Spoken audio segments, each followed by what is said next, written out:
Hello friends, welcome to GS pro. RRB group டியில் கேட்ட முக்கியமான கொஸ்டின்ஸை டிஸ்கஸ் பண்ணிட்டு இருக்கோம். ஸோ அதில் இன்னைக்கு பார்ட் 4 பார்க்க போகிறோம் நம்ம. ஓகேங்களா? ஸோ இன்னைக்குமே நல்ல முக்கியமான கொஸ்டின்ஸ் தான் நான் எடுத்துட்டு வந்திருக்கேன். ஸோ இந்த கொஸ்டின்ஸ் எல்லாம் பாருங்க.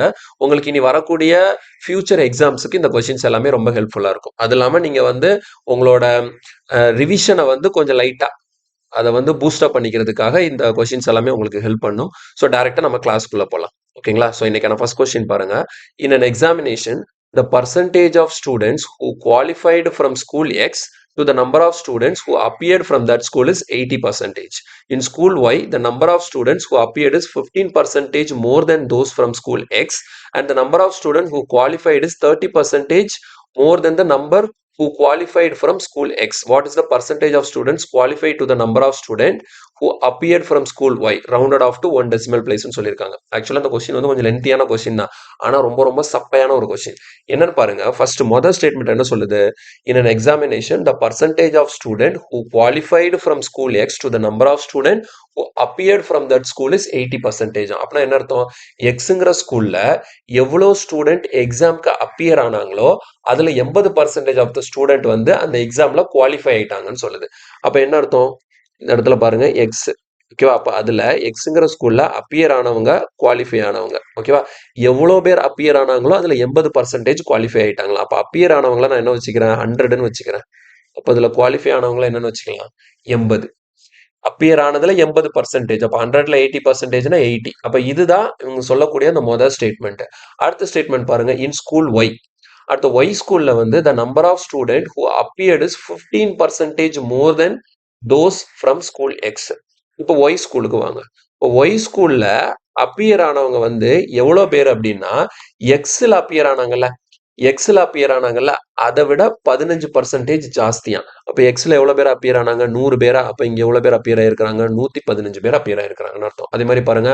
And the number of students who qualified is 30% more than the number who qualified from school X. அதே மாதிரி ஒய்யில குவாலிஃபை ஆனவங்க எக்ஸ்ல குவாலிஃபை ஆனாங்கல்ல, அதை விட 30% ஜாஸ்தியா. ஓகேவா? அப்போ கியூ போட்டாச்சு. இப்போ 80ல இருந்து 30% கூட. அப்ப 80 கூட அப்படியே 30 போட்டுறக்கூடாது, பர்சன்டேஜ்ல பார்க்கணும். அப்ப 80ல 30%னா எவ்வளோ? 80ல 30%னா 24. அப்ப 80 கூட 24 கூட்டினா எவ்வளோ? 104. புரியுதா? அப்போ ஒய்யில அப்பியர் ஆனவங்க 115னா குவாலிஃபை ஆனவங்க எவ்வளவு? 104. இப்போ அவங்க அதை என்னவா கேட்கறாங்க? What is the percentage of students qualify to the number of student who appeared. அப்போ ஃப்ரம் ஸ்கூல் ஒய். அப்போ ஒய் ஸ்கூல்ல மொத்தமா எக்ஸாம்ல அப்பியர் ஆனவங்கல குவாலிஃபை ஆனவங்க எவ்வளவு பர்சன்டேஜ்னு சொல்லி கேட்கறாங்க. அப்ப இது ரெண்டையும் வச்சு போடணும். அப்போ ஒய்ல பாருங்க, மொத்தமா எவ்வளவு பேர் எக்ஸாம் எழுதியிருக்கிறாங்க? 115 பேர். அதுல குவாலிஃபை ஆனவங்க எவ்வளோ? 104 இன்டூ 100. அவ்வளவுதான். இதை ஜஸ்ட் சிம்பிளிஃபை பண்ணீங்கன்னா உங்களுக்கான ஆன்சர் ஈஸியா கிடைக்கும். இதை ஜஸ்ட் நீங்க சிம்பிளிஃபை பண்ணாலே உங்களுக்கான ஆன்சர் ஈஸியா கிடைக்கும். இப்போ இந்த இடத்துல பாருங்களேன். இதை நான் எப்படி நான் சிம்பிளிஃபை பண்றேன்னு பாருங்க. ஒன்றும் இல்லை, ஈஸியா பண்ணலாம். கேன்சலேஷன் தான். இங்க பாருங்க, இந்த இடத்துல 23 டைம்ஸ் வரும். இது எவ்வளவு வரும்? 20 டைம்ஸ் வரும். 23 டைம்ஸ் வரும், இது 20 டைம்ஸ் வரும். அப்ப மேல மல்டிப்ளை பண்ணும்போது 104 2னா எவ்வளோ? 208 0ன்னு வரும். கீழே எவ்வளோ? 23. இப்போ 23ஆல நீங்க டைரக்டா கேன்சல் பண்ணும்போது 208க்குள்ள 23 எத்தனை தடவை இருக்குன்னு பார்க்கணும். 9 டைம்ஸ் இருக்கும். ஸோ எப்படி பார்த்தாலும் என்னோட ஆன்சர் 9ல தான் ஸ்டார்ட் ஆக போகுது. 9ல ஸ்டார்ட் ஆகுற மாதிரி ஒரே ஒரு ஆப்ஷன் தான் இருக்கு. அப்ப கண்டிப்பா என்னோட ஆன்சர் என்னவா தான் இருக்கும்? 90.4% தான். நீங்க ஃபுல்லா கூட கேன்சல் பண்ணணும்னு அவசியம் இல்லை. ஜஸ்ட் இந்த மொதல் நம்பரை வச்சு ஈஸியா கண்டுபிடிச்சலாம். இப்போ ஒருவேளை 8ல ஆரம்பிச்சதுன்னு வச்சுக்கோங்களேன், உங்களுக்கு 3 ஆப்ஷன் இருக்கு. அடுத்த டிஜிட்டே நீங்க கண்டுபிடிச்சாகணும். 9ல ஆரம்பிச்சதுனால உங்களுக்கு ஒரே ஒரு ஆப்ஷன் தான் 9ல இருக்கு. ஸோ கொஸ்டின்கான ஆன்சர் 90.4. புரியுதா? ஸோ இவ்வளவுதான் கொஸ்டின். பார்க்கறதுக்கு லென்த்தா இருக்கும், ஆனா சால்வ் பண்றதுக்கு ரொம்ப ஈஸி. அடுத்த கொஸ்டின் பாருங்க. இன் a group of 120 players consisting male and female, 58% are males.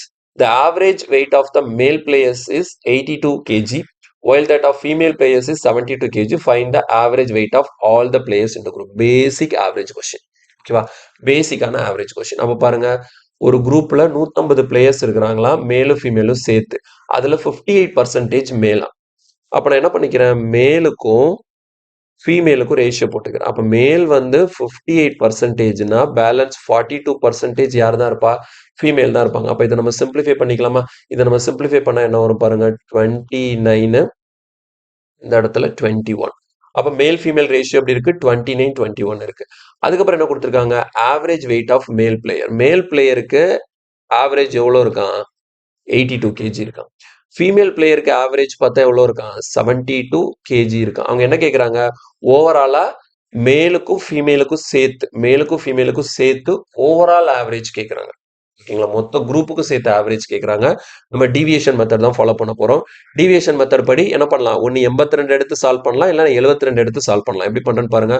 So deviation மெத்தடை கிளாரிட்டியா படிக்கணும் அப்படின்னா ஆவரேஜுக்கான என்டையர் அந்த ஃபுல் சாப்டரும் வந்து நம்ம யூடியூப்ல பிளேலிஸ்ட்ல ஃப்ரீயாவே அவைலபிளா இருக்கு. கிளியரா பாருங்க எப்படி நம்ம டீவியேஷன் யூஸ் பண்ணி ஷார்ட்டா இந்த மாதிரி கொஸ்டினை பண்றதுன்னு சொல்லிட்டு. இதுக்கு நார்மல் ஃபார்முலாலாம் போக தேவையில்ல, ஷார்ட்கட்லேயே போடலாம். பாருங்க இந்த இடத்துல நான் 72 எடுக்கிறேன்னு வச்சுக்கோங்களேன், 72 எடுத்து சால்வ் பண்றேன்னா இப்போ நான் 72 தான் ஆவரேஜ்னு எடுத்துக்கிட்டேன். ஓகேங்களா? 72 தான் ஆவரேஜ்னு எடுத்துக்கிட்டேன். அப்போ இந்த 72 நான் எடுத்துட்டேன். அப்போ இங்கே டீவியேஷன் இல்லை, இங்கே டீவியேஷன் இருக்கு. இங்கே எவ்வளோ டீவியேஷன் இருக்கு பாருங்க. இங்கே எவ்வளோ டீவியேஷன் இருக்கு? இங்கே 72 இருக்கு, இங்கே 82 இருக்கு. அப்போ எவ்வளோ டீவியேஷன் இருக்கு? எக்ஸ்ட்ரா ஒரு 10 டீவியேஷன் இருக்கு. So plus 10. அப்போ மேல இங்கே எவ்வளோ இருக்கு ரேஷியோ படி? 29. அப்போ 29 இன்ட்டு 10 எவ்வளோ? 290. இங்க பிளஸ் இருக்கிறதுனால இங்க நான் பிளஸ் தான் போடுறேன். 290 டிவைடட் பை இங்க மேல் ஃபீமேலுக்கான டோட்டல் பாருங்க. 29 பிளஸ் 21 எவ்வளோ? அவ்வளவுதான் இந்த கொஸ்டினுக்கான ஆன்சர். இதை நான் எப்படி போட்டேன், டீவியேஷன் எப்படி ஒர்க் ஆகும்னு தெரியணும் அப்படின்னா நீங்க தயவு செஞ்சு ஆவரேஜ் பாருங்க. டீவியேஷன் உங்களுக்கு தெரிஞ்சிருந்ததுன்னா பிரச்சனை இல்லை, உங்களுக்கு ஈஸியா புரிஞ்சிருக்கும். இருந்தாலும் இந்த ஷார்ட்கட் உங்களுக்கு போட தெரியலன்னா நீங்க அந்த ஆவரேஜ் டாபிக்கை ஃபுல்லா பாருங்க. ஓகேவா? ஸோ ஆவரேஜ்ல எப்படி கான்செப்ட் யூஸ் பண்ணணும், எப்படி ஷார்ட்கட்டை அப்ளை பண்ணணும், ஷார்ட்கட் எப்படி ஒர்க் ஆகுது எல்லாத்தையுமே நான் தெளிவாக எக்ஸ்பிளைன் பண்ணியிருப்பேன். ஓகே, இப்போ இதை சிம்பிளிஃபை பண்ணும்போது பாருங்க, 0க்கு 0 கேன்சல் ஆகும். 5 டேபிள்ல கேன்சல் பண்ணோம்னா என்ன வரும்? 5 5s are 25, 8 5s are 40. அப்போ 72 பிளஸ் ஒரு 5.8 அப்படிங்கிறப்போ நமக்கு எவ்வளோ? 77.8 தான் நம்மளோட ஆன்சர். ஸோ கொஸ்டினுக்கான ஆன்சர் ஆப்ஷன் சி. சரி, இப்போ நான் அந்த 72 எடுத்து சால்வ் பண்ணனா, இப்போ இந்த 72 இல்லாமல் நீங்கள் என்ன பண்ணலாம்? இந்த 82 எடுத்து கூட சால்வ் பண்ணலாம். இப்போ பாருங்களேன், 82 எடுத்து நான் சால்வ் பண்ணி காட்டுறேன். இப்போ 82 நான் எடுத்துட்டேன். அப்போ 82 இங்கே 82 பார்க்கும்போது டீவியேஷன் இல்லை. ஆனால் 82 இந்த 72க்கு பார்க்கும்போது என்ன ஆகுது? ஒரு டீவியேஷன் இருக்கு. எவ்வளோ டீவியேஷன்? இங்கே -10. அப்போ -10 இங்கே எவ்வளோ ஃபீமேல் இருக்கிறாங்க? 21. அப்போ -10 21. இப்போ ரெண்டையும் மல்டிப்ளை பண்ணும்போது எவ்வளோ? -210 வரும். அதனால அந்த இடத்துல மைனஸ் போட்டிருக்கேன். டிவைடட் பை அதே தான் மேல் ஃபீமேலுக்கான டோட்டல் எவ்வளோ? 50. இப்போ இங்கே நீங்கள் சால்வ் பண்ணாலும் அதே ஆன்சர் தான் வரும். 5ஆல் கேன்சல் பண்ணும்போது 4.2. அப்போ 82ல் நீங்கள் 4.2 மைனஸ் பண்ணீங்கன்னா உங்களுக்கு எவ்வளோ கிடைக்கும்? சேம் அதே 77.8 தான் கிடைக்க போகுது. கிளியரா? ஸோ 82ல் நீங்கள் வந்து 4.2 மைனஸ் பண்ணாலும் உங்களுக்கு என்ன ஆன்சர் தான் கிடைக்கும்? அதே 77.8 தான் கிடைக்க போகுது. புரியுதா? ஸோ டீவியேஷன் ஃபார்முலா சால்வ் பண்ணியிருக்கோம். ரொம்ப சிம்பிளாக இந்த கொஸ்டினை சால்வ் பண்ணிடலாம். அடுத்து பாருங்க, X people were given a contract for doing a piece of work in 28 days. 5 people did not turn up to work due to sickness. The rest completed in 30 days. And the rest completed in 30 days. What is the value of X? ஓகேங்களா? இப்போ என்னன்னா, ஒரு X person வந்து 28 நாள்ல நான் வேலையை முடிச்சு கொடுக்குறேன்னு சொல்லிட்டு ஒரு கான்ட்ராக்ட் போட்டிருக்காங்க. ஓகேங்களா? திடீர்னு என்ன ஆயிடுச்சு? ஒரு 5 பேருக்கு உடம்பு சரியில்லாததுனால அவங்களால வேலைக்கு வர முடியல. அதனால 5 பேர் வேலைக்கு வராததுனால மீதி இருக்கிற பீப்புளை வச்சு அந்த வேலையை செஞ்சாங்க. அப்ப அந்த வேலை முடியறதுக்கு என்ன ஆயிருக்கு? 30 நாள் ஆயிருக்கு. புரியுதா? அப்ப எக்ஸ் பீப்புள் வேலை செஞ்சிருந்தா 28 நாள். அப்ப அதுல 5 பேர் வேலைக்கு வராததுனால மீதி இருக்கிற பீப்புள் வேலை செஞ்சதுனால வேலை முடியறதுக்கு எக்ஸ்ட்ரா ஒரு 2 நாள் ஆயிப்போச்சு. இதுதான் கொஸ்டின். ஸோ டைரக்டா இந்த செயின் ரூல்ல போடலாம். செயின் ரூல்னா எப்படி அப்ளை பண்ணணும், என்ன அப்ளை பண்ணணும்னு சொல்லிட்டு டைம் அண்ட் ஒர்க்ல நம்ம தெளிவா எடுத்திருக்கோம். ஓகேங்களா? ஸோ இந்த கான்செப்ட் எல்லாமே டைம் அண்ட் ஒர்க் நம்ம கிளாஸ்ல தெளிவா இருக்கு. ஸோ யூடியூப்ல ஃப்ரீயா தான் இருக்கு, நீங்க யூஸ் பண்ணிக்கோங்க. டைம் அண்ட் ஒர்க் ஸ்டார்டிங்ல இருந்து எண்ட் வரைக்கும் பேசிக் டு அட்வான்ஸ் லெவல் ஃபுல்லா கவர் பண்ணியாச்சு. ஓகேவா? ஸோ அதர்வைஸ் நீங்க வேற ஏதாவது ஃபாலோ பண்ணிட்டு இருக்கீங்கன்னா அதே ஃபாலோ பண்ணுங்க. ஓகேங்களா? ஸோ நான் சொல்றது புதுசா நீங்க பார்க்க போறீங்க அப்படின்னா நம்ம இது ஃப்ரீயாவே இருக்கு, ஃபுல்லாவே நீங்க யூஸ் பண்ணிக்கலாம். இப்போ இந்த இடத்துல பாருங்க, செயின் ரூல் எப்படி வரும்? எக்ஸ் பர்சன் ஒரு வேலையை 28 நாள்ல முடிக்கிறாங்க அப்படின்னா இந்த இடத்துல வேலை பார்க்க போறது யாரு? எக்ஸ் மைனஸ் 5% அந்த வேலையை பார்க்கும்போது வேலை முடியறதுக்கு எவ்வளவு நாள் ஆகுது? 30 நாள் ஆகுது. இவ்வளவுதான். இந்த ஒரு ஸ்டெப் எழுதுனீங்கன்னா இந்த கொஸ்டினுக்கு வேலை முடிஞ்சது. புரியுதா? M1 D1 H1 divided by W1 equal to M2 D2 H2 divided by W2. இதுதான் நமக்கு செயின் ரூல். ஓகேவா? ஸோ எக்ஸ் பர்சன் வேலை செஞ்சாங்கன்னா 28 டேஸ்ல வேலை முடிப்பாங்க. இப்போ எக்ஸ் மைனஸ் 5% தான் வேலை செய்யறாங்க. ஓகேவா? X minus 5%. ஏன்னா 5 பேர் வந்து சிக்னஸ்னால வர முடியல. அப்போ எக்ஸ் மைனஸ் 5% வேலை பார்த்ததுனால வேலை எவ்வளவு நாள்ல முடியுது? 30 நாள்ல முடியுது. இப்போ அது சிம்பிளிஃபை பண்ணுவோமா? கேன்சல் பண்ணும்போது நமக்கு இந்த இடத்துல 2 டேபிள்ல கேன்சல் பண்ணோம்னா இது 14, இது எவ்வளோ? 15. அப்போ இதுல வந்து 14x இருக்கு. அப்போ இது உள்ள போச்சுதுன்னா 15x. அப்போ 15x 14x இந்த இடத்துல எக்ஸ்ன்னு வந்துடும். இது 15 × 5 75 -75 இருக்கும். இந்த பக்கம் வந்துன்னா எவ்வளோ 75. ஸோ எக்ஸோட வேல்யூ நமக்கு என்ன கிடைச்சிருக்கு 75. ஸோ கொஸ்டினுக்கான ஆன்சர் ஆப்ஷன் சி 75. ஒரு சிங்கிள் ஸ்டெப் தான். நெக்ஸ்ட் இதுல பாருங்க the LCM of two numbers is 4 times their HCF. அதாவது ரெண்டு நம்பரோட LCM வந்து எதுக்கு ஈக்குவலா இருக்குன்னா 4 டைம்ஸ் ஆஃப் அந்த ரெண்டு நம்பரோட HCFக்கு ஈக்குவலா இருக்கும். ஓகே, அடுத்து என்ன சொல்றாங்க, sum of their LCM and HCF is 140. LCM-ஐயும் HCF-ஐயும் add பண்ணீங்கன்னா எவ்வளவு வருமா 140 வருமா. ஓகேவா, அதுல ஒரு நம்பர் ரெண்டு நம்பர் சொல்லியிருக்கிறாங்களா, ஒரு நம்பர் 112, இன்னொரு நம்பர் என்னன்னு சொல்லி கொஸ்டின் கேட்கறாங்க. ஒரு நம்பர் 112ன்னு சொல்லிட்டாங்க, இன்னொரு நம்பர் என்னன்னு சொல்லி கொஸ்டின் கேட்கறாங்க. ஓகே, இப்போ நம்ம பாருங்க LCM equal to 4 times of HCF. LCM plus HCF எவ்வளோ 140. அப்போ நான் என்ன பண்ணிக்கிறேன், இந்த இடத்துல LCM தூக்கிட்டு 4 HCF சப்ஸ்டியூட் பண்ணா 4 HCF பிளஸ் HCF என்ன வரும் 5 HCF ஈக்குவல் டு 140 வருமா. இப்போ இங்க கேன்சல் பண்ணும்போது HCF ஈக்குவல் டு எவ்வளோ 28ன்னு கிடைச்சிடும். அப்ப ரெண்டு நம்பர் இருக்கு, ரெண்டு நம்பரோட HCF என்னன்னு சொல்லிட்டாங்க 28. HCFனா என்ன, இப்ப ரெண்டு நம்பருக்கு HCF 28 இருக்குன்னா அந்த ரெண்டு நம்பருமே நமக்கு 28ஆல டிவைட் ஆகணும். ஒரு நம்பர் 112ன்னு சொல்லிட்டாங்க, அப்ப 112 கண்டிப்பா 28ஆல டிவைட் ஆகும். அப்ப இன்னொரு தெரியாத ஒரு நம்பர் இருக்குல்ல, அப்ப அந்த நம்பரும் கண்டிப்பா 28ஆல டிவைட் ஆகணும். அப்ப நேரா ஆப்ஷனுக்கு வாங்க. ஆப்ஷன்ல எந்த ஆப்ஷன் 28ஆல டிவைட் ஆகுதோ அதான் ஆன்சர். ஆப்ஷன்ல எந்த ஆப்ஷன் 28ஆல டிவைட் ஆகுதோ அதான் ஆன்சர். ஒரே ஒரு ஆப்ஷன் தான் 28ஆல டிவைட் ஆகும், அது 28. ஸோ கொஸ்டினுக்கான ஆன்சர் ஆப்ஷன் சி. இவ்வளவுதான். இதுல உட்காந்து தேவையில்லாம காம்ப்ளிகேஷன் பண்ணிட்டு இருக்க கூடாது. இது வந்து டைரக்டா கொடுத்துருக்காங்க இந்த கொஸ்டின். ஒரு நம்பர் கொடுத்துட்டாங்க, இன்னொரு நம்பர் கேட்கறாங்க. நான் HCF கண்டுபிடிச்சிட்டேன் 112, இன்னொரு நம்பர் என்ன, அப்ப 112க்கும் இன்னொரு நம்பருக்கும் HCF 28 இருக்குதுன்னா ரெண்டுமே 28ஆல அடி போகும்னு அர்த்தம். அப்போ 112 28ஆல அடி போகுது. ஆனா இன்னொரு நம்பர் என்னங்கிறத கண்டுபிடிக்கிறதுக்கு ஆப்ஷன்ல எது 28ஆல அடி போகுதோ அதான் என்னோட ஆன்சர். ஸோ ஒரே ஒரு ஆப்ஷன் தான் இருக்கு அப்படிங்கிறதுனால நான் ஆன்சர் போட்டுக்கிட்டேன். இப்போ அடுத்த கொஸ்டின் பாருங்க. ஸோ இந்த கொஸ்டின் வந்து மென்சுரேஷன்ல ஒரு முக்கியமான ஒரு குவாலிட்டி கொஸ்டின். சரியா, ஸோ மென்சுரேஷனுக்குள்ள ஸ்பீடுக்குள்ள கொண்டு வராங்க.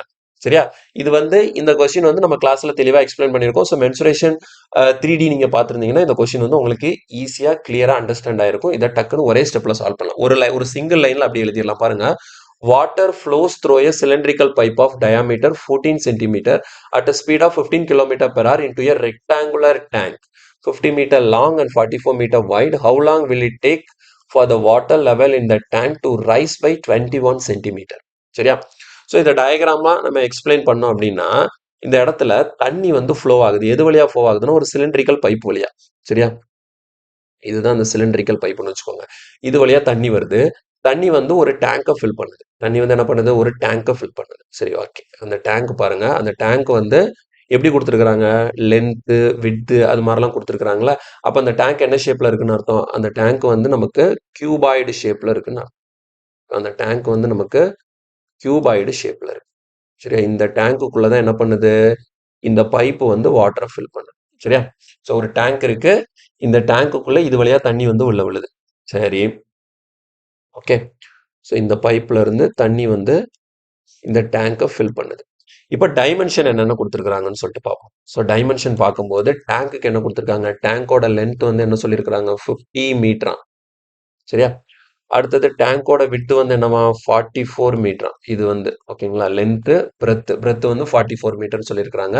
அதே மாதிரி இந்த பைப் இருக்குல்ல, இந்த பைப்போட டயாமீட்டர் 7 சென்டிமீட்டர். அதாவது இந்த பைப் வந்து என்னது சிலிண்ட்ரிக்கல் பைப்புன்னு சொல்லியிருக்காங்க. அப்போ முன்னாடி சர்க்கிள் ஷேப்ல தான் இருக்கும்.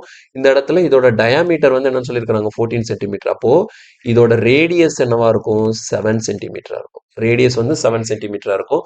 இதுக்குள்ள வருதுல்ல இந்த வாட்டர், இந்த வாட்டரோட ஸ்பீட் என்ன சொல்லியிருக்கிறாங்கன்னா 15 கிலோமீட்டர் பெர் ஹவர்னு சொல்லியிருக்கிறாங்க. அதே மாதிரி இதுல இருந்து தண்ணி 15 கிலோமீட்டர் பெர் ஹவர் ஸ்பீட்ல வருது. அப்போ இதுக்குள்ள தண்ணி வந்து ஃபில் ஆகணும். ஓகேங்களா, தண்ணி வந்து எவ்வளவு ஹைட்டுக்கு ஃபில் ஆகணுமா பாருங்க, how long will it take for the water level in the tank to rise by 21 centimetre. அப்ப இதுக்குள்ள தண்ணியோட லெவல் வந்து உங்களுக்கு 21 சென்டிமீட்டர் வரணும். தண்ணியோட லெவல் வந்து எவ்வளவு வரணும் 21 சென்டிமீட்டர் வரணும். அப்ப 21 சென்டிமீட்டர் வரைக்கும் தண்ணி இதுல நிறையணும் அப்படின்னா எவ்வளவு நேரம் ஆகும், எவ்வளவு நேரம் ஆகும் புரியுதா. சிலிண்ட்ரிக்கல் பைப் வழியா தண்ணி வருது. தண்ணி என்ன ஸ்பீட்ல வருது 15 கிலோமீட்டர் பெர் ஹவர் ஸ்பீட்ல வருது. அப்ப இவ்வளவு ஸ்பீட்ல தண்ணி வருதுன்னா எனக்கு டேங்க்ல 21 சென்டிமீட்டர் இந்த ஹைட்ல வரைக்கும் தண்ணி நிறையறதுக்கு எவ்வளவு நேரம் ஆகும்னு சொல்லி கொஸ்டின் கேட்கறாங்க. புரியுதா. ஸோ இந்த கான்செப்ட் தெளிவா நம்மளோட கிளாஸ்ல சொல்லி கொடுத்துருக்கோம். இருந்தாலும் இதுல நான் டயக்ராம் போட்டு தெளிவா எக்ஸ்பிளைன் பண்ணிட்டேன். சரி, இது எப்படி நான் ஒரு ஸ்டெப்ல எழுதுறது? ஓகேவா? எப்படி எழுதுறதுன்னு பார்ப்போம். எப்படி பார்த்தாலும் யோசிச்சு பாருங்க. இந்த பைப்பு வழியா 15 கிலோமீட்டர் பெர் அவர், ஓகேங்களா, இந்த ஸ்பீடுல தண்ணி வருது. எவ்வளவு நேரம் வந்துச்சுன்னு தெரியாது. ஆனா இது வழியா வந்த தண்ணி தான் என்ன பண்ணுது, இந்த டேங்கை 21 சென்டிமீட்டர் ஃபில் பண்ணிருக்கு. அப்ப டேங்க்ல இந்த 21 சென்டிமீட்டர் அளவு வரைக்கும் இருக்கக்கூடிய தண்ணி எது வழியா வந்தது? பைப் வழியா வந்தது. அப்ப பைப் வழியா வந்த தண்ணியோட வால்யூம் ஈக்குவல் டு டேங்குக்குள்ள இருக்கக்கூடிய தண்ணியோட வால்யூம். ரெண்டும் சேமா தான் இருக்கும். ஏன்னா இந்த டேங்க்குள்ள இருக்கக்கூடிய தண்ணி பைப் வழியா வந்த தண்ணி தான். அப்போ நான் இந்த இடத்துல என்ன பண்ண போறேன், ரெண்டு வால்யூமை ஈக்குவேட் பண்ண போறேன். ஒன்னு வந்து இது சிலிண்ட்ரிக்கல் பைப்பு தானே, அப்ப சிலிண்டரோட வால்யூம், இன்னொன்னு கியூபாய்டல் டேங்க், அப்ப கியூபாய்டோட வால்யூம். அப்ப சிலிண்டரோட வால்யூமும் கியூபாய்டோட வால்யூமும் ஈக்குவல்னு பண்ண போறேன். இப்போ சிலிண்டரோட வால்யூமும் கியூபாய்டோட வால்யூமும் ஈக்குவல் பண்ண போறோம். சிலிண்டரோட வால்யூம் ஃபார்முலா என்ன? Pi R square H. சிலிண்டரோட வால்யூம் ஃபார்முலானா பை ஆர் ஸ்கொயர் ஹெச். அப்போ பை போட்டாச்சு. ஓகே, ஸோ பைனா என்ன? 22/7 இன்டூ ஆர். இதோட ரேடியஸ் என்ன? 7ஆ? So 7 into 7. ஓகேவா? Pi R square. இப்போ அடுத்து என்ன எழுதணும்? ஹெச் எழுதணும். இந்த ஹெச்ங்கிறது என்னது? பைப்போட ஹைட்டு. இப்போ இந்த ஹெச் எழுதுறதுக்கு தான் நம்ம என்ன பண்ண போறோம், ரெண்டு டேட்டாவை எடுக்க போறோம். ஏன்னா இதோட லென்த் தெரியாது, பைப்போட லென்த் தெரியாது.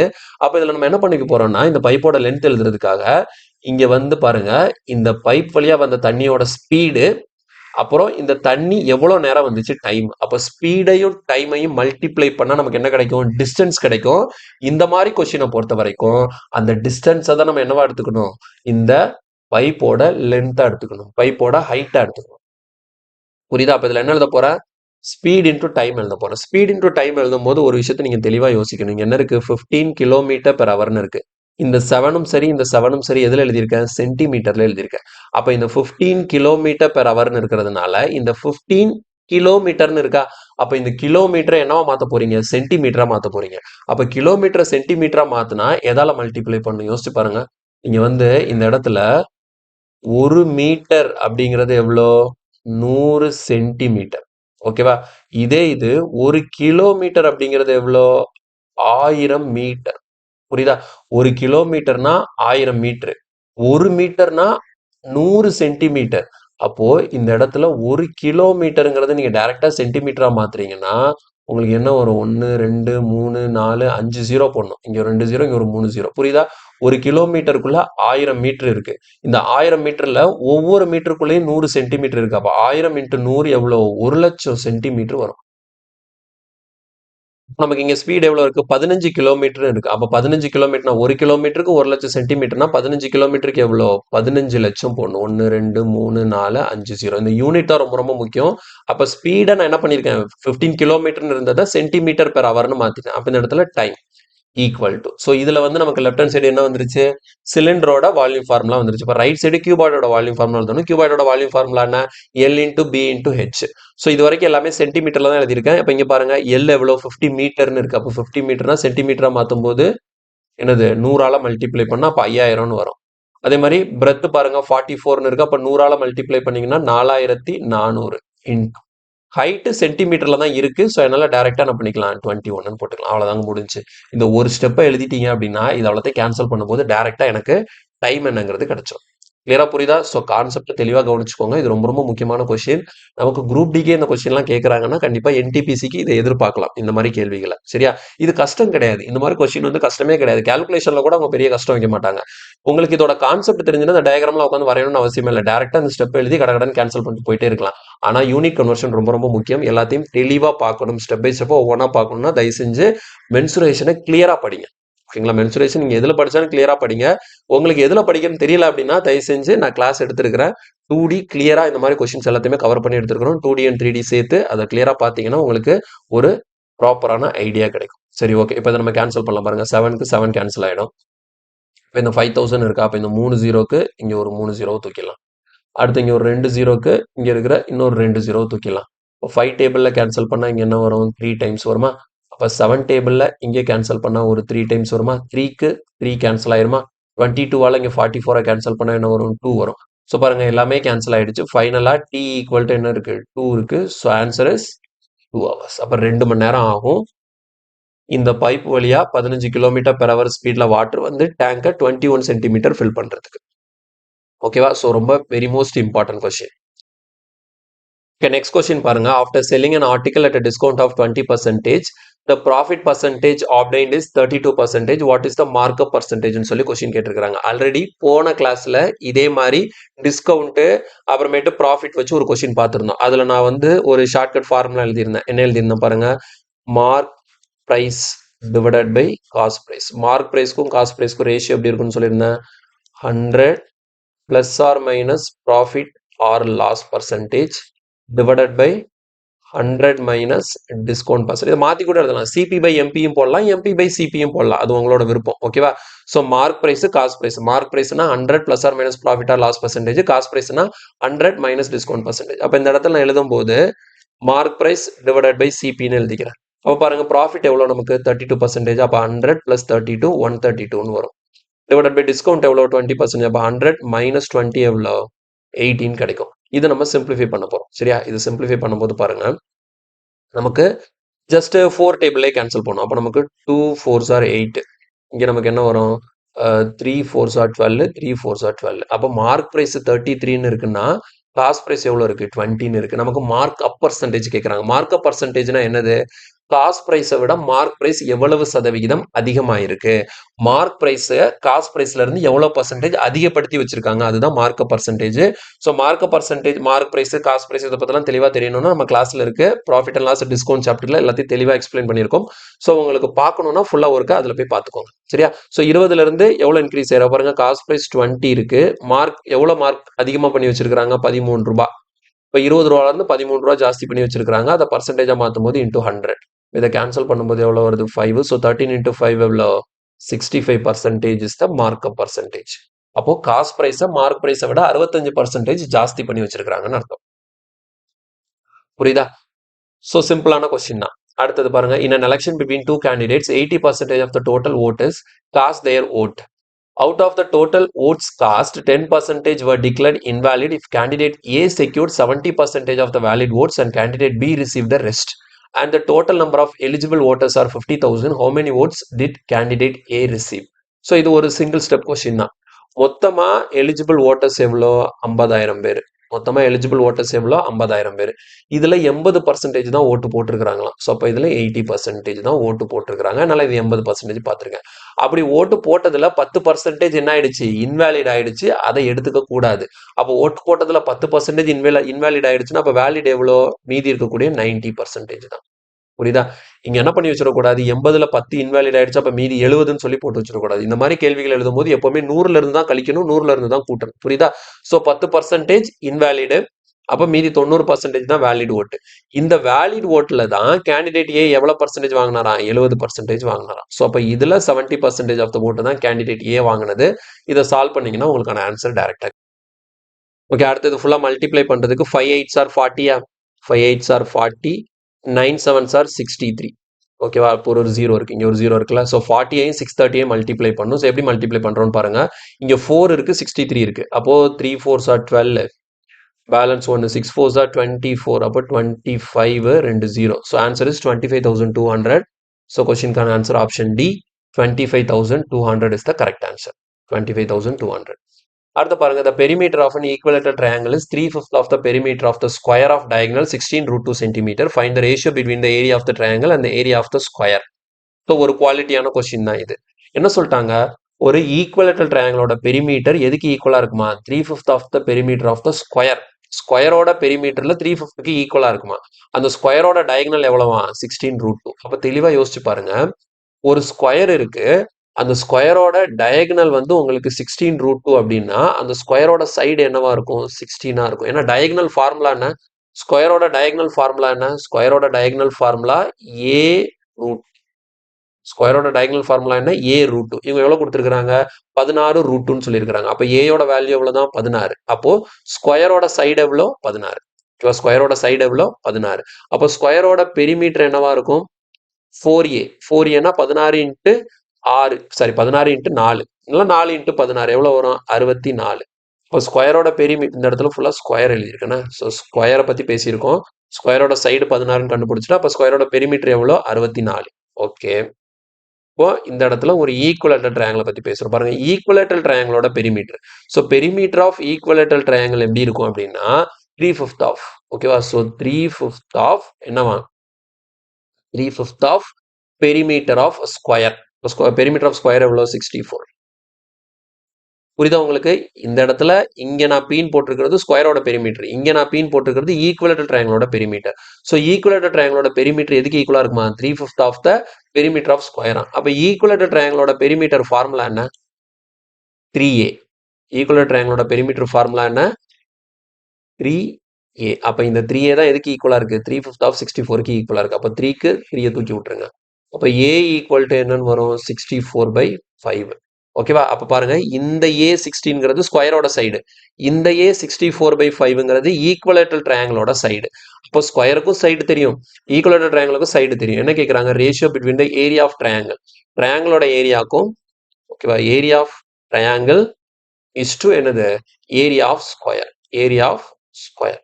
ஸோ ட்ரையாங்கிளோட ஏரியாக்கும் ஸ்கொயரோட ஏரியாவுக்கும் நமக்கு ரேஷியோ கேட்குறாங்க. சரி, ஓகே. ட்ரையாங்கிளோட ஏரியா, ஈக்குவலேட்டர் ட்ரையாங்கிளோட ஏரியா ஃபார்முலா என்ன? √3/4 √3/4 இன்டூ ஏ ஸ்கொயர். ஏக்கு பதிலாக என்ன இருக்கு? 64/5. இப்போ 64/5 into 64/5 is to area of square. ஸ்கொயரோட சைடு எவ்வளோ? 16. ஸ்கொயரோட ஏரியா ஃபார்முலா என்ன? A square. So 16 into 16. இது ஜஸ்ட் சிம்பிளிஃபை பண்ண போதும். பாருங்க, 16ஆல இங்க அடிச்சோம்னா 4 டைம்ஸ், 16ஆல இங்க அடிச்சோம்னா மறுபடியும் 4 டைம்ஸ். இந்த 4க்கு இந்த 4 தூக்கிடலாம். இனி வேற என்ன இருக்கு? லெஃப்ட் ஹேண்ட் சைடு ஒரு 4√3 இருக்கு. ஸோ லெஃப்ட் ஹேண்ட் சைடு எனக்கு ஒரு 4√3 இருக்கு. இங்க 1 தான் இருக்கு, ஆனால் இங்க கீழே 5 5 25, இது அங்கே போயிடுமா? So answer is 4√3 = 25. ஸோ கொஸ்டினுக்கான ஆன்சர் ஆப்ஷன் பி. சிம்பிளான கொஸ்டின் தான், ஆனால் ஃபார்முலா கிளியரா தெரியணும். சரியா? அடுத்த கேள்வி பாருங்க. டைம் அண்ட் ஒர்க்ல இருந்து 19 men and 13 women can complete a piece of work in 12 days, while 17 men and 19 women can complete the same work in 14 days. The work of how many women is equivalent to the work of one man? அதாவது women பார்க்குற ஒர்க்குக்கும் மென் பார்க்குற ஒர்க்குக்கும் ratio கேட்குறாங்க. சரியா? சரி, எப்படி solve பண்றதுன்னு பார்ப்போம். இந்த கொஸ்டின் வந்து இதே மாதிரி கொஸ்டின் வந்து நம்ம கிளாஸ்ல சால்வ் பண்ணியிருக்கோம். இது எப்படி பண்றதுன்னு சொல்லிட்டு பார்த்தீங்கன்னா, நம்ம முதல்ல என்ன பண்ணுவோம் பாருங்க, 19 மென்னு 13 விமனா. அப்போ 19 மென்னு, ஓகே, 19 மென்னும் 13 விமனும் சேர்ந்து 12 டேஸ் ஒர்க் பண்றாங்க, ஈக்குவல் டு இந்த பக்கம் என்னது, 17 மென்னும் 9 விமனும் சேர்ந்து ஒரு 14 டேஸ் ஒர்க் பண்றாங்க. ஓகேவா? ஸோ இதுதான் நமக்கு என்னவா இருக்கும்னு சொல்லியிருக்கோம், டோட்டல் ஒர்க்குன்னு சொல்லியிருக்கோம். ஸோ நம்ம கிளாஸை ஃபாலோ பண்றீங்கன்னா இந்த மெத்தட்ல தான் இந்த கொஸ்டினை சால்வ் பண்ணியிருப்போம். அதர்வைஸ் ஈக்குவேஷன் வச்சு போனால் ரொம்ப டைம் எடுக்கும். இதில் பண்ணீங்கன்னா ஃபாஸ்ட்டாக வந்துடும் ஆன்சர். ஸோ இங்கே கேன்சல் பண்ணிடலாமா? இது ரெண்டே ஈக்குவேட் பண்ணுறோம் பாருங்க. 6 2s are 12, 7 2s are 14. அப்போ 6 உள்ள போகும்போது 19 into 6ங்கிறப்போ ஒரு 60, ஒரு 54. அப்போ எவ்வளோ? 114 கிடைக்கும். ப்ளஸ் 13 6னா ஒரு 60, ஒரு 18, ஸோ 78 W கிடைக்கும். ஸோ 17 into 7னா ஒரு 70, ஒரு 49, 119 M கிடைக்கும். சரியா? ஸோ இந்த இடத்துல ஒரு சின்ன மிஸ்டேக்கு, இது மல்டிப்ளிகேஷன் கிடையாது, ப்ளஸ் என்ன. ஸோ இந்த இடத்துல ப்ளஸ். ஓகே, அடுத்து பாருங்க, 9 7s are 63 விமன். ஓகே, இப்போ அடுத்தது பாருங்க, இந்த இடத்துல மென் ஒரு சைடு விமன் ஒரு சைடு கொண்டு போயிடுவோம். ஸோ 114 இங்கே போச்சுதுன்னா இங்கே ஆல்ரெடி 119 இருக்கா, அப்போ 5M இருக்கும். 63 இங்கே வந்ததுன்னா 78ல் 63 போச்சுதுன்னா எவ்வளோ? 15. ஸோ 15 விமன் இருக்கும். அப்போ இங்கே கேன்சல் பண்ணீங்கன்னா எவ்வளோ? 3. ஓகே, ஸோ இப்போ இதில் பாருங்க, விமன் பை மென் அப்படின்னு போடும்போது என்ன இருக்கு? இங்கே விமன் மென், அதாவது விமனுக்கு 1/3ன்னு கிடைக்கும். சரியா? அவங்க என்ன கேட்குறாங்க பாருங்க, the work of how many women is equivalent to that of one man. அதாவது ஒரு மென்னு பார்க்குற ஒர்க்கு எத்தனை விமன் பார்க்குற ஒர்க்குக்கு ஈக்குவலாக இருக்கும். பாருங்க, ஒரு மென்னு ஒரு நாளைக்கு எவ்வளோ வேலை பார்க்குறான்? 3 யூனிட் ஒர்க் பண்ணுறான். ஆனால் ஒரு விமன் ஒரு நாளைக்கு எவ்வளோ ஒர்க் பண்ணுறாங்க? 1 யூனிட் பண்ணுறாங்க. ஸோ இது வந்து ஒர்க்குக்கான ரேஷியோ தான், எஃபிஷியன்சிக்கான ரேஷியோ தான். சரியா? விமன் ஒரு நாளைக்கு 1 யூனிட் பண்றாங்க, மென்னு ஒரு நாளைக்கு 3 யூனிட் பண்றாங்க. அவங்க கேட்ட கேள்வி என்ன? ஒரு மேன் ஒரு மேன் பார்க்குற வேலை எத்தனை விமன் பார்க்குற வேலைக்கு ஈக்குவலா இருக்கு. அப்போ ஒரு மென் ஒரு நாளைக்கு எவ்வளவு வேலை பார்க்குறான்? 3 வேலை பார்க்குறான். 3 யூனிட் ஆஃப் த ஒர்க்கை முடிக்கிறான். 3 யூனிட் ஆஃப் த ஒர்க்கை முடிக்கிறான். அப்போ அதே 3 யூனிட் ஆஃப் த ஒர்க்கை ஒரு நாளில் முடிக்கணும்னா எனக்கு எத்தனை விமன் தேவை? ஏன்னா விமனால ஒரு நாளைக்கு 1 யூனிட் தான் முடிக்க முடியும். அப்போ மென்னு முடிக்கிற மாதிரி ஒரு நாளைக்கு 3 யூனிட்டை நான் முடிக்கணும் அப்படின்னா எனக்கு 3 விமன் தேவை. அப்ப இதுல இருந்து அவங்க கேட்கக்கூடிய கேள்வி என்னன்னா, ஒரு மென் பார்க்கக்கூடிய வேலையும் எத்தனை விமன் பார்க்கக்கூடிய வேலையும் சேமா இருக்கு. ஒரு மென் பார்க்கக்கூடிய வேலை 3. அப்போ 3 விமன் பார்த்தாதான் 3 வேலையை முடிக்க முடியும். ஏன்னா ஒரு விமனால ஒரு வேலையை தான் ஒரு நாளைக்கு முடிக்க முடியுது. அப்போ நான் 3 விமனை வச்சு வேலை பார்த்தாதான் மென் ஒரு நாள்ல பார்க்குற வேலைக்கு ஒரு மென் ஒரு நாள்ல பார்க்குற வேலையை வச்சு ஈக்குவல் பண்ண முடியும். கிளியரா புரியுதா? ஸோ கொஸ்டின் இந்த இடத்துல வாசிக்கிறத வந்து கரெக்டா புரிஞ்சுக்கோங்க. சரியா? டைரக்டா சும்மா ரேஷியோ கேட்காம இந்த இடத்துல கொஞ்சம் ஒரு மாதிரி ட்விஸ்டட் மாதிரி கேட்டு வச்சிருக்காங்க.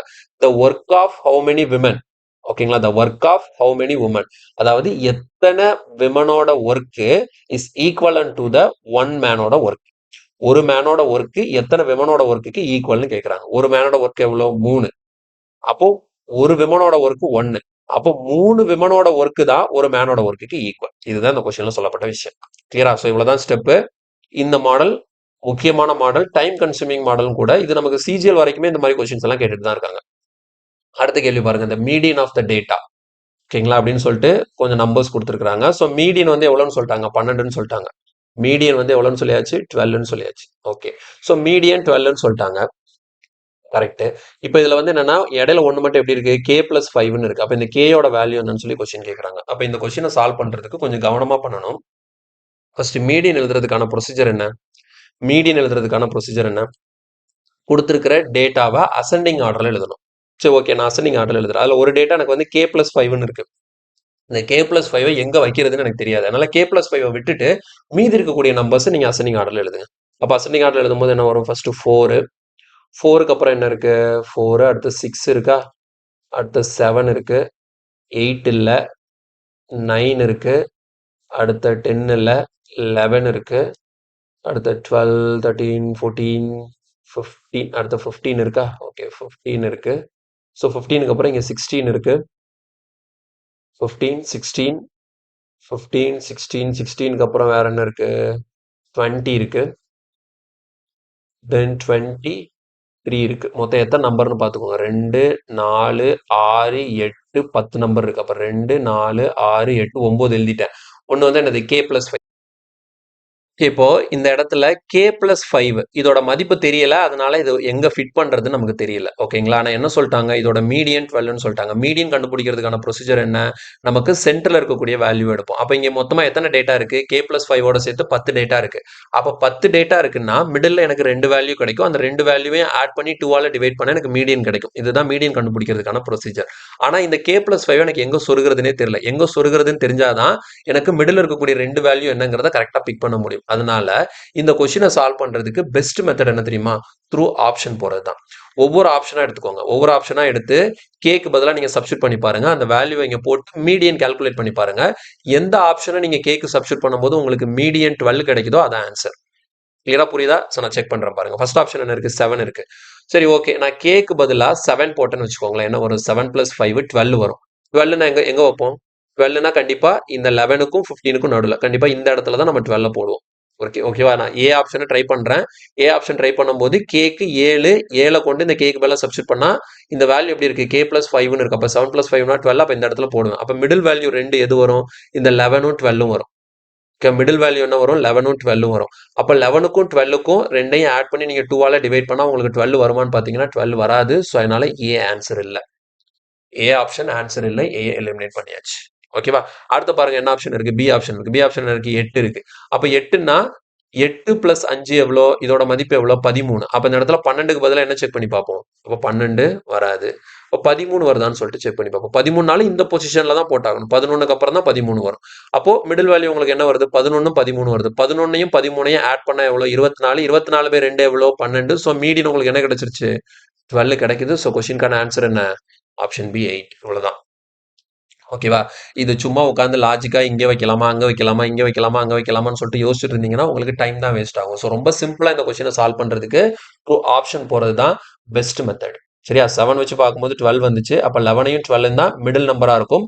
எனக்கு ரெண்டுக்கும் ஆவரேஜ் எடுத்தா 12 வராது. ஸோ அதனால 7 ஆன்சர் இல்லை. அடுத்த 8 வச்சு செக் பண்றேன். ஒருவேளை 8க்கு எனக்கு 12 வரல அப்படின்னா அடுத்த ஆப்ஷன் சொல்லிட்டு போயிட்டே இருக்க வேண்டியதான். ஃபாஸ்டா சால்வ் பண்ணிடலாம். இது ஒன்று செக் பண்றது ஒன்றும் அவ்வளவு பெரிய கஷ்டம்லாம் கிடையாது. வேகமாவே இந்த கொஸ்டினை முடிச்சிடலாம். கிளியரா? ஸோ ரொம்ப முக்கியமான கொஸ்டின் ஸ்டாட்டிஸ்டிக்ஸை பொறுத்த வரைக்கும். அடுத்து பாருங்க, which of the following sets of numbers can form the sides of a triangle? ஒரு ட்ரையாங்கிளை ஒரு 3 நம்பர்ஸ் கொடுத்து இந்த 3 நம்பரும் ஒரு ட்ரையாங்கிளோட சைட்ஸா இருக்க வாய்ப்பு இருக்கா அப்படின்னு சொல்லி கொஸ்டின் கேட்டாங்க அப்படின்னா இது ட்ரையாங்கிள ரொம்ப பேசிக்கான ஒரு ப்ராப்பர்ட்டி. ஓகேங்களா? ஒரு ட்ரையாங்கிளோட 3 சைட்ஸ் நம்ம ஏபிசி அப்படின்னு சொல்லிட்டு எடுத்தோம்னு வச்சுக்கோங்களேன். அப்ப இந்த ஏபிசி வந்து ட்ரையாங்கிள ஃபார்ம் பண்ணணும் அப்படின்னா என்ன rule? A plus B greater than சியா இருக்கணும். இதே இது B plus C greater than ஏயா இருக்கணும். இதே இது A plus C greater than பியா இருக்கணும். அதாவது அர்த்தம் என்னன்னா இந்த 3 சைடுல ஏதாவது 2 சைடை நீங்க டோட்டல் பண்ணீங்கன்னா அப்படி வரக்கூடிய டோட்டல் 3வது சைடை விட கண்டிப்பாக பெருசாகத்தான் இருக்கணும். அப்படி இருந்ததுன்னா தான் அந்த 3 நம்பர்ஸும் ஒரு ட்ரையாங்கிளை ஃபார்ம் பண்ணும். இல்லைன்னா அதை வச்சு ஒரு ட்ரையாங்கிளை ஃபார்ம் பண்ண முடியாது. ட்ரையாங்கிள் ஃபார்ம் பண்றதுக்கான பேசிக் ப்ராப்பர்ட்டி. ஸோ நம்ம கிளாஸ்ல இனிஷியலா ட்ரையாங்கிள், ஓகேங்களா? ஸோ ட்ரையாங்கிளை பத்தி படிக்கும்போது இந்த மாதிரி ப்ராப்பர்ட்டிஸ் எல்லாத்தையுமே நம்ம தெளிவாக எக்ஸ்பிளைன் பண்ணியிருக்கோம். ஓகே, அந்த வீடியோ பார்த்துருந்தீங்கன்னா உங்களுக்கு இந்த கொஸ்டின்ல வந்து எந்த டவுட் இருந்திருக்கிறது ஈஸியா ஆன்சர் போட்டிருக்கலாம். புரியுதா? ஸோ என்ன பண்ண போறோம்? 3 சைடு கொடுக்குறாங்க. அந்த 3 சைடுல எந்த 2 சைடு எடுத்து நீங்க டோட்டல் பண்ணாலும் அப்படி கிடைக்கக்கூடிய டோட்டல் 3வது சைடை விட பெருசா இருக்கணும். இவங்க பாருங்களேன், இங்க 10 இருக்கா? 10ஐயும் 8ஐயும் ஆட் பண்றேன். 10ஐயும் 8ஐயும் கூட்டினா எவ்வளவு? 18. அது 2 விட பெருசு. ஓகே, இது மூணுமே சாட்டிஸ்ஃபை ஆகணும். புரியுதா? 10ஐயும் 8ஐயும் ஆட் பண்றேன். 10ஐயும் 8ஐயும் ஆட் பண்றேன். 18 2 விட பெருசா இருக்கு. Okay, click. அடுத்து பாருங்க, 10ஐயும் 2ஐயும் ஆட் பண்றேன். 10ஐயும் 2ஐயும் ஆட் பண்றேன். 12 அது 8 விட பெருசா இருக்கு. Okay, click. அடுத்து பாருங்க, 8ஐயும் 2ஐயும் ஆட் பண்றேன். 10 அது 10 விட பெருசா இருக்கா? இல்ல. அப்ப இது ஆன்சர் இல்ல. புரியுதா? 2 இது சாட்டிஸ்ஃபை ஆச்சு பாருங்களேன். 10 பிளஸ் 8 இந்த 2 சைடையும் ஆட் பண்றேன். அது 3வது சைடு இந்த 2 விட பெருசா இருந்தது. அடுத்து பாருங்க, 10ஐயும் 2ஐயும் இந்த 10ஐயும் 2ஐயும் இந்த 2 சைடையும் ஆட் பண்றேன். அது இந்த 3வது சைடான 8 விட பெருசா இருந்தது. இப்போ அடுத்து என்ன பண்ணேன்? 8ஐயும் 2ஐயும் ஆட் பண்ணேன். ஆனா அது இந்த 3வது சைடான 10க்கு ஈக்குவலா தான் இருக்கே தவிர பெருசா இல்லை. எனக்கு பெருசா இருக்கணும். ஈக்குவலாவோ சின்னதாவோ வரக்கூடாது, பெருசா இருக்கணும். 2 சைடோட டோட்டல் 3வது சைடை விட கண்டிப்பாக பெருசாகத்தான் இருக்கணும். அப்படி இருந்தாதான் அது ஃபார்ம் பண்ணும். இப்ப அடுத்தீங்க பாருங்க, 5 6 இந்த 2 சைடு ஆட் பண்ணீங்கன்னா எவ்வளவு? 5 6 கூட்டினா எவ்வளவு? 11. அது இந்த 3வது சைடு 11ஓட பெருசா இருக்கா? ஈக்குவலா இருக்கு. ஸோ அப்போ பியும் ஆன்சர் இல்லை, பியும் ஃபார்ம் பண்ணாது. அடுத்து பாருங்க, 9ஐயும் 12ஐயும் ஆட் பண்ண எவ்வளோங்க? 9ஐயும் 12ஐயும் ஆட் பண்ணா உங்களுக்கு எவ்வளவு வரும்? 21. அது 22 விட பெருசா இல்லை, சின்னதா இருக்கு. இப்போ இதுவும் ஆன்சர் இல்லை. அப்ப இது செக் பண்ணணும்னு அவசியமே இல்லை. டி தான் எனக்கான ஆன்சர். ஏன்னா செக் பண்ணி பார்த்துரும் பாருங்க. 8ஐயும் 9ஐயும் கூட்டினா எவ்வளோ? 17 4 விட பெருசு. 8ஐயும் 4ஐயும் கூட்டினீங்கன்னா எவ்வளோ? 12 அது 9 விட பெருசு. 9ஐயும் 4ஐயும் கூட்டினீங்கன்னா எவ்வளோ? 13 அது 8 விட பெருசு. புரியுதா? ஸோ 3 கண்டிஷனும் சாட்டிஸ்ஃபை ஆயிடுச்சு. ஸோ இந்த கொஸ்டினுக்கான ஆன்சர் ஆப்ஷன் டி. ஸோ ரொம்ப ரொம்ப முக்கியமான ஒரு ப்ராப்பர்ட்டி ட்ரையாங்கிளை பொறுத்த வரைக்கும். அடுத்த கேள்வி பாருங்க, subtracting 1% of X from X is same as multiplying X by. இது என்னங்க கேள்வி இப்படி இருக்குது? அதாவது subtracting 1% of X from X அப்படின்னா என்ன அர்த்தம்? எக்ஸ்ல இருந்து 1% ஆஃப் எக்ஸை வந்து மைனஸ் பண்ணும். அப்போ 1% ஆஃப் எக்ஸ் எப்படி எழுதுவீங்க? 1/100 இன்டூ எக்ஸ். சரியா?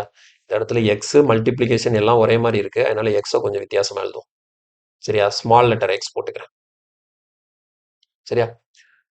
எக்ஸ்ல இருந்து எதை மைனஸ் பண்ணுமா? 1% ஆஃப் எக்ஸை மைனஸ் பண்ணுமா?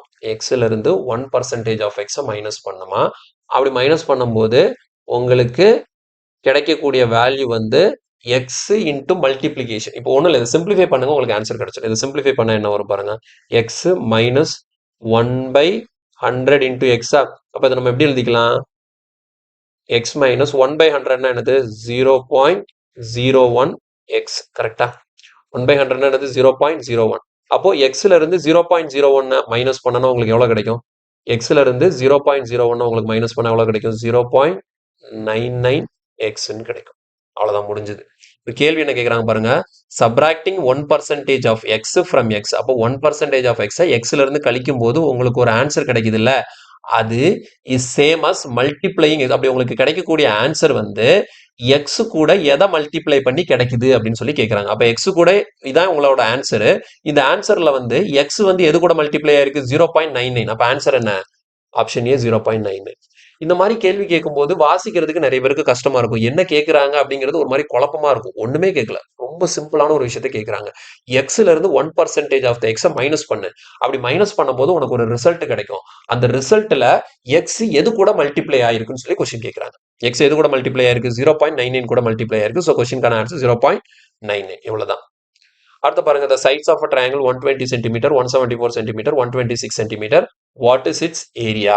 ஸோ இது பார்த்தீங்கன்னா உங்களுக்கு கொடுத்துருக்கிற மூணு சைடுமே டிஃப்ரெண்ட்டாக இருக்குது. ஸோ அப்போ என்ன ட்ரையாங்கிள் இது? Scalene triangle. ஸ்கலின் ட்ரையாங்கிளோட ஏரியா ஃபார்முலா என்ன? Root of S into S minus A into S minus B into S minus C. ஓகேவா? எஸ்ங்கிறது என்னது? Semi perimeter. அப்போ இது ஃபுல்லாக ஆட் பண்ணும்போது என்ன வரும்? 74 24 ஒரு 100 200 300 420. ஸோ ஓகேவா? ஸோ 420/2. எஸ்ங்கிறது என்னது? A plus B plus C by 2. அப்போ இதை கேன்சல் பண்ணும்போது உங்களுக்கு எஸ் வந்து 210 கிடைக்கும். இப்போ area equal to root of 210, அதான் எஸ். அடுத்து எஸ் மைனஸ் ஏவா 210ல் 120 போச்சுன்னா எவ்வளோ? 90. அடுத்து 210ல் 174 கழிக்கணும். அப்போ 174 இங்கே ஒரு 26, அங்கே ஒரு 10 36. அடுத்து 126ல் 210 போச்சுன்னா இங்கே ஒரு 74, அங்கே ஒரு 10 84. ஓகேவா? ஸோ 84. இதை ஜஸ்ட் அப்படியே ரூட் அவுட் வெளியே எடுக்கணும். அப்போ ரூட் அவுட் வெளியே எடுக்கிறது பாருங்க எப்படி நம்ம ரூட் அவுட் வெளியே எடுக்க போறோம்னு சொல்லிட்டு. ஸோ இந்த 36 ரூட் எடுத்தா எவ்வளோ? 6. 36 ரூட் எடுத்தா எவ்வளோ? 6. இப்போ இதுக்கப்புறம் உள்ளது ஃபுல்லாக நான் எப்படி மாற்றி எழுதுறேன்னு பாருங்க. இந்த இடத்துல 21 இருக்கா? இந்த 21 எப்படி எழுதிக்கலாம்? 21 இன்ட்டு 10ன்னு எழுதிக்கலாம். இந்த 90 9 இன்ட்டு 10ன்னு எழுதிக்கலாம். இந்த 84 21 இன்ட்டு 4ன்னு எழுதிக்கலாம். சரி, இந்த மாதிரி பிரேக் பண்ணிட்டீங்கன்னா உங்களுக்கு வெளியே எடுக்கிறதுக்கு ஈஸியாக இருக்கும். இப்போ வெளியே ஆல்ரெடி ஒரு 6 இருக்கு. இப்போ இந்த 2 10க்கு ஒரு 10 வெளியே எடுத்துடலாம். இந்த 2 21க்கு ஒரு 21 வெளியே எடுத்துடலாம். இந்த 9 ரூட் அவுட் வெளியே எடுத்தா என்ன வரும்? 3 வரும். இந்த 4 ரூட் அவுட் வெளியே எடுத்தா என்ன வரும்? 2 வரும். அவ்வளோதான். இது அவ்வளோதையும் மல்டிப்ளை பண்ணி போட்டால் நமக்கான ஆன்சர் வந்துடும். ஓகேவா? ஸோ இது அவ்வளோதையும் மல்டிப்ளை பண்ணால் சிம்பிளாக நம்மளோட ஆன்சர் வந்துடும். ஸோ பாருங்க, இங்கே நிறைய நம்பர் இருக்கு மல்டிப்ளை பண்ணுறதுக்கு. ஸோ நிறைய நம்பர் இருக்கு மல்டிப்ளை பண்ணுறது கஷ்டமா இருக்குன்னா ஒன்றும் இல்லை, சிம்பிளாக யோசிச்சு பாருங்க. உங்களுக்கு இதுக்குள்ள ஒரு 10 இருக்கு. அப்போ கண்டிப்பாக 0ல முடியறதா ஆன்சர். 0ல முடியறதா ஆன்சர்னா எது ஆன்சர் இல்லை? ஏயும் இல்லை பியும் இல்லை. ஒன்று சியா இருக்கும் அல்ல டியா இருக்கும். ஓகே, 0ல முடியுது. இப்போ அடுத்த யூனிட் டிஜிட் வச்சு பாருங்க. இங்கே 6 இருக்கா? இங்கே 6 இன்ட்டு 1 6, மறுபடியும் 6 இன்ட்டு 1 6, 6 3s are 18. அப்போ 8 இருக்கு. அப்போ 8 2s are 16 6. அப்போ 60ன்னு முடியறதா என்னோட ஆன்சர். ஸோ கொஸ்டினுக்கான ஆன்சர் ஆப்ஷன் சி 7560. 7560. கிளியரா? ஸோ இதை உட்காந்து ஃபுல்லாக மல்டிப்ளை பண்ணி டைம் வேஸ்ட் பண்ணணும்னு கூட அவசியம் இல்லை. ஈஸியாக நம்மளோட ஆப்ஷன் வச்சு எலிமினேட் பண்ணிடலாம். 0ல முடியும், ஏபி வராது. அப்போ சியா டியான்னு சொல்லி பார்க்கும்போது அதுக்கு முந்தின டிஜிட்டை பார்க்கும்போது யூனிட் டிஜிட் மல்டிப்ளிகேஷன்ல கண்டிப்பாக லாஸ்ட் டிஜிட் 6 தான் வருது. அப்போ 60ன்னு முடியறதா என்னோட ஆன்சர். அடுத்த கேள்வி பாருங்க. இந்த மாதிரி கேள்விகள் வந்து கேட்குறாங்க. இது வந்து சிம்பிளான கொஸ்டின் தான். பாருங்க, arrange the following schemes in the ascending order of their discount. ஓகேங்களா? ஸோ அவங்க கொடுக்குற டிஸ்கவுண்ட் படி அசெண்டிங் ஆர்டர்ல அரேஞ்ச் பண்ணணும். அசெண்டிங்னா என்னது? சின்னது டு பெருசு. அப்போ இதுல எது கம்மியான டிஸ்கவுண்ட் அதை ஃபர்ஸ்ட் எழுதணும், எது அதிகமான டிஸ்கவுண்ட்டோ அதை லாஸ்ட் எழுதணும். சரியா? ஸோ ஃபர்ஸ்ட் என்ன கொடுத்துருக்காங்க? Buy 5 get free. ஸோ கிளாஸ்ல கொஸ்டின் இந்த மாதிரி பார்த்துருந்தோம். ஓகேங்களா? 5 வாங்கினா 6 ஃப்ரீயா? 5 வாங்கினா 6 ஃப்ரீ. அப்போ ஒரு பொருளோட விலையை 100 ரூபான்னு வச்சுக்கோங்க. கடைக்காரர் பாயிண்ட் ஆஃப் வியூல பார்க்கும்போது கடைக்காரர் வந்து 5 பொருளுக்கு காசை வாங்கிட்டு எத்தனை பொருளை கொடுக்குறாரு? 11 பொருளை கொடுக்குறாரு. அவர் வாங்கின 5 பொருள், ஃப்ரீயா ஒரு 6 பொருள், மொத்தம் 11 பொருள் கடைக்காரர் கஸ்டமர் கிட்ட கொடுக்குறாரு. அதுக்கு கஸ்டமர் எத்தனை பொருளுக்கான காசு தான் கொடுக்குறாரு? 5 பொருளுக்கான காசு தான் கொடுக்குறாரு. அப்ப கடைக்காரர் அந்த கஸ்டமர் கிட்ட கொடுத்த பொருளோட மதிப்பு எவ்வளோ? 1100. அப்ப அந்த பொருளோட மொத்த மதிப்பு எவ்வளோ? 1100. ஆனா அதுக்கு எவ்வளவுதான் காசு வாங்கியிருக்காரு? 5 பொருளுக்கான காசு தான் வாங்கியிருக்காரு. அப்ப 500 ரூபா தான் வாங்கியிருக்காரு. அப்ப 1100 ரூபாய்க்கான பொருளை கொடுத்துட்டு அதுக்கு 500 ரூபா தான் ரிட்டர்ன் வாங்குறாருன்னா எவ்வளவு டிஸ்கவுண்ட் பண்ணிருக்காரு? 600 ரூபாய் டிஸ்கவுண்ட் பண்ணிருக்காரு. அப்போ 1 வச்சு பார்க்கும்போது, ஓகேங்களா? ஸோ 1 வச்சு பார்க்கும்போது உங்களுக்கு என்ன வருது? 1100க்கு உங்களுக்கு இங்க 600 ரூபாய் டிஸ்கவுண்ட். புரியுதா? ஸோ அப்ப இதுதான் ஃபர்ஸ்ட் கொஸ்டின்கான டிஸ்கவுண்ட் பர்சன்டேஜ். 1100 ரூபாயில 600 ரூபாய் டிஸ்கவுண்ட் பண்ணியிருக்காரு. இதை சிம்பிளிஃபை பண்ணும்போது என்ன வரும்? 2 0க்கு 2 0 கேன்சல் ஆயிடுமா? அப்போ 11 டேபிள்ல கேன்சல் பண்ணும்போது 5 5s are 55, பேலன்ஸ் 5 இருக்குமா? அப்போ 4 4s are 4. அப்போ 54 பாயிண்ட் சம்திங்னு வரும் அப்படின்னு வச்சுக்கோங்களேன். நமக்கு ரொம்ப அக்யூரேட்டா பார்க்கணும்னு அவசியம் இல்லை. இங்க 54 புள்ளி அப்படின்னு சொல்லிட்டு பர்சன்டேஜ் வருது ஃபர்ஸ்ட் ஒன்ல. செகண்ட் ஒன்ல என்ன கொடுத்துருக்காங்க? Single discount of 82. இது டைரக்டா இருக்கு. இதுல என்ன இருக்கு? 82% டிஸ்கவுண்ட் இருக்கு. மூணாவது இதுல என்ன கொடுத்துருக்காங்க? 11% 24 சக்சசிவ் கொடுத்துருக்காங்க. அப்போ சக்சசிவ் சிம்பிளிஃபை பண்றதுக்கு formula A plus B plus AB by 100. A plus B plus AB by 100. அப்படிதானே ஒரு ஃபார்முலா யூஸ் பண்ணுவோம் பாருங்க. 11 plus 24 plus 2 மல்டிப்ளை பண்ணும். அப்போ எவ்வளோ வரும்? 264 by 100. அப்போ இங்க நமக்கு எவ்வளோ கிடைக்குது? 24 25 ஒரு 35 35 அப்போ 37.64% தான் இந்த மூணாவது இதில் கிடைக்கக்கூடிய டிஸ்கவுண்ட் பர்சன்டேஜ். கிளியரா புரியுதா? மூணாவது இதில் உங்களுக்கு மொத்தமாக எவ்வளோ டிஸ்கவுண்ட் கிடைக்குது? ஒரு 35, இது வந்து 2.64 வரும். அப்போ அதை கூட ஆட் பண்ணிட்டோம்னா 37.64%. அப்போ இதில் இருக்கிறதுலையே சின்னது என்னது? இதுதான். இந்த மூணாவது தான் இருக்கிறதுலே சின்னது. பெருசு எது? இந்த ரெண்டாவது தான் இருக்கிறதுலே பெருசு. ஓகேவா? ஸோ கொஸ்டினுக்கான ஆன்சர் என்ன? அப்போ ஆப்ஷன் ஏ. அப்போ அசெண்டிங் ஆர்டர் எழுதும்போது 3, 1, 2ன்னு வரணும். புரியுதா? ஸோ 3 இருக்கிறதுலே சின்னது, 1 அதை விட பெருசு, 2 எல்லாத்தையும் விட பெருசு. ஸோ அசெண்டிங்னா சின்னது டு பெருசுன்னு எழுதணும். ஓகேவா? கிளியரா? அடுத்த கொஸ்டின் பாருங்க. A manufacturer sells a transistor for rupees 840 at a gain of 20% to a shopkeeper. The shopkeeper then sells it to a customer at a profit of 10%. What is the difference between the cost price to the manufacturer and the cost price to the customer? Okay. ஒரு manufacturer இப்போ வந்து கேள்வி என்ன கேட்குறாங்கன்னு பாருங்க. Difference கேட்குறாங்க. எதுக்கான difference? மேனுஃபேக்சரருக்கான cost ப்ரைஸ்க்கும் கஸ்டமரோட cost ப்ரைஸ்க்கும். சரி, okay. First மேனுஃபேக்சரரை பாருங்க. மேனுஃபேக்சரர் என்ன பண்றாரு?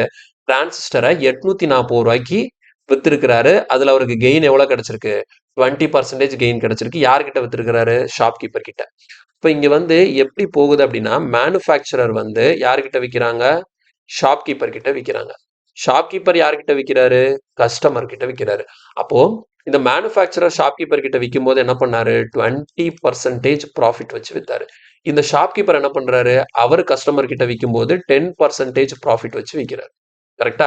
அப்போ இந்த மேனுஃபேக்சரர் வந்து ஷாப்கீப்பர் கிட்ட எவ்வளவுக்கு வித்தாரு? 840 ரூபாய்க்கு வித்துறாரு. அப்ப 840ங்கிறது என்னது?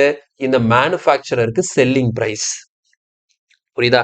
மேனுஃபேக்சரரோட செல்லிங் பிரைஸ் தான் எவ்வளோ? இந்த 840. மேனுஃபேக்சரரோட செல்லிங் பிரைஸ் தான் எவ்வளோ? 840. கிளியரா புரியுதா? மேனுஃபேக்சரரோட செல்லிங் பிரைஸ் தான் எவ்வளோ? 840. அப்போ ஷாப்கீப்பரோட காஸ்ட் பிரைஸ் எவ்வளோ? 840.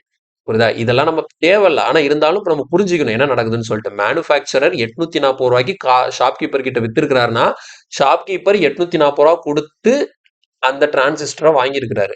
அப்போ ஷாப்கீப்பருக்கு காஸ்ட் பிரைஸ் 840. அதே 840 மேனுஃபேக்சரருக்கு என்னவா இருக்கும்? செல்லிங் பிரைஸா இருக்கும். கரெக்டா? ஓகே. இப்போ அடுத்து என்ன பண்ணிருக்கிறாரு பாருங்க. இந்த ஷாப்கீப்பர் வந்து 10% ப்ராஃபிட் வச்சு கஸ்டமர் கிட்ட வித்திருக்கிறாரு. 10% ப்ராஃபிட் வச்சு கஸ்டமர் கிட்ட வித்திருக்கிறாரு. அப்போ இந்த ஷாப்கீப்பர் என்ன விலைக்கு அந்த டிரான்சிஸ்டரை வித்திருப்பாரு? 10% ப்ராஃபிட் வச்சு தானே வித்திருக்கிறாரு. அப்போ 840ல 10%னா எவ்வளோ? 84. அப்போ இதுல இருந்து ஒரு 84 ஆட் பண்ணிக்க வேண்டியதான். இது கூட 84 ஆட் பண்ணா என்ன வரும்?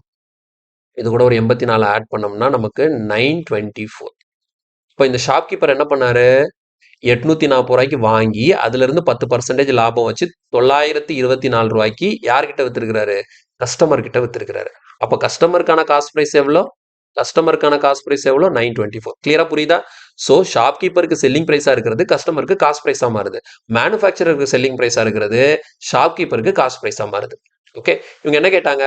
Cost price to the customer 924 கண்டுபிடிச்சாச்சு. இப்போ அடுத்து என்ன பண்ணணும்? மேனுஃபேக்சரரோட காஸ்ட் பிரைஸை கண்டுபிடிக்கணும். அது எப்படி கண்டுபிடிக்கிறதுனா இங்க பாருங்க. மேனுஃபேக்சரர் எவ்வளவுக்கு வித்தாரு? 840. எவ்வளவு ப்ராஃபிட்க்கு வித்தாரு? 20% ப்ராஃபிட்.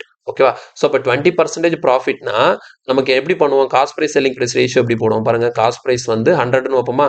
இங்க 20%னா அப்போ 100:120. நமக்கு சிம்பிளிஃபை பண்ணா என்ன வரும்? 5:6. அப்போ மேனுஃபேக்சரர் வந்து 20% லாபத்துக்கு விற்கிறாருன்னா காஸ்ட் பிரைஸ்க்கும் செல்லிங் பிரைஸ்க்கும் ரேஷியோ எப்படி இருக்கணும்? 5:6. 5:6. அப்போ செல்லிங் பிரைஸ் எனக்கு தெரியும் எவ்வளோ? 840.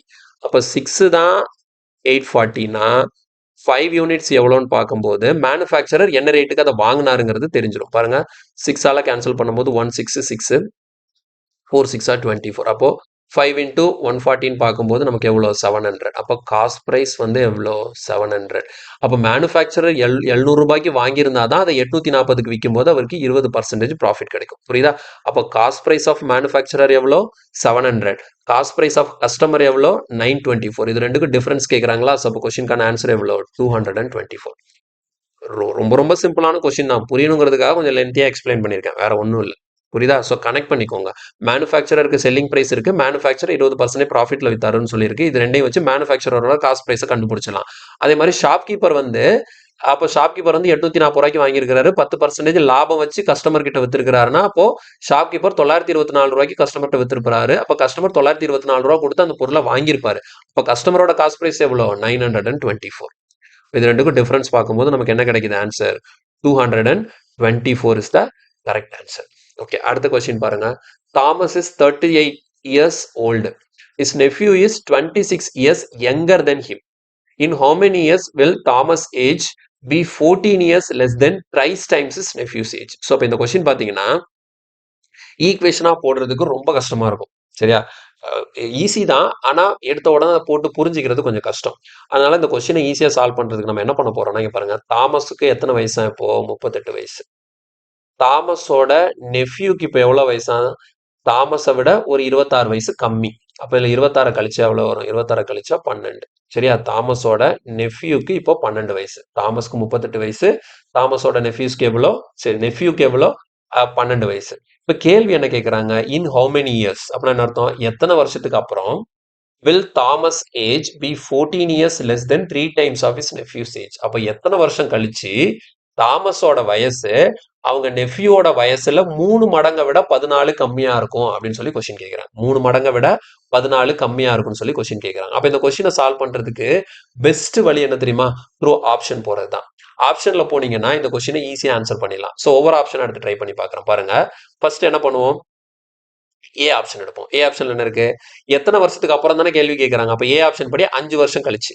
சரி, 5 வருஷம் கழிச்சு தாமஸ்க்கு எத்தனை வயசு இருக்கும், 5 வருஷம் கழிச்சு தாமஸ்க்கு இப்போ 38, அப்ப 5 வருஷம் கழிச்சுங்கிறப்போ தாமஸ்க்கு எவ்வளோ 43 வயசு இருக்கும். அப்ப அதே 5 வருஷம் கழிச்சு நெஃப்யூக்கு எத்தனை வயசு இருக்கும், 17 வயசு இருக்கும். ஓகேவா, ஸோ ஆப்ஷன் ஏ படி 5 வருஷம் கழிச்சு இதுதான் அவங்க 2 பேரோட வயசு. ஆனா இது என்ன கண்டிஷன்ல இருக்கணும்னு சொல்லியிருக்காங்க, தாமஸோட வயசு எப்படி இருக்கணுமா, நெஃப்யூவோட வயசுல 3 டைம்ஸை விட 14 கம்மியா இருக்கணுமா. அப்ப பாருங்களேன், நெஃப்யூவோட வயசு எவ்வளோ இருக்கு, 5 வருஷம் கழிச்சு 17. இதை 3 டைம்ஸ் பண்ணா எவ்வளோ, இதை 3 டைம்ஸ் பண்ணா எவ்வளோ, 51. அப்ப 51ல இருந்து 14 கழிச்சா 43 வருமா அப்படின்னு சொல்லிட்டு செக் பண்ணணும். புரியுதா, நெஃப்யூவோட ஏஜ்ல 3 டைம்ஸை விட 14 கம்மியா இருக்கணும் தாமஸோட ஏஜ். அப்போ நெஃப்யூவோட ஏஜ் 17 இருந்திருக்கும். 17ல 3 மடங்கு பண்ணா 51, 51ல 14 கழிச்சா 43 வருமா அப்படின்னு கேட்டீங்கன்னா வராது. சரியா, 51ல 14 கழிச்சா 43 வராது. 51ல 14 கழிச்சா எவ்வளவு வரும், 51ல 14 கழிச்சோம்னா ஒரு 37 தான் வரும். புரியுதா, ஆனா இங்க எனக்கு என்ன இருக்கு, 43 இருக்கு. ஸோ அப்போ இது ஒர்க் அவுட் ஆகல.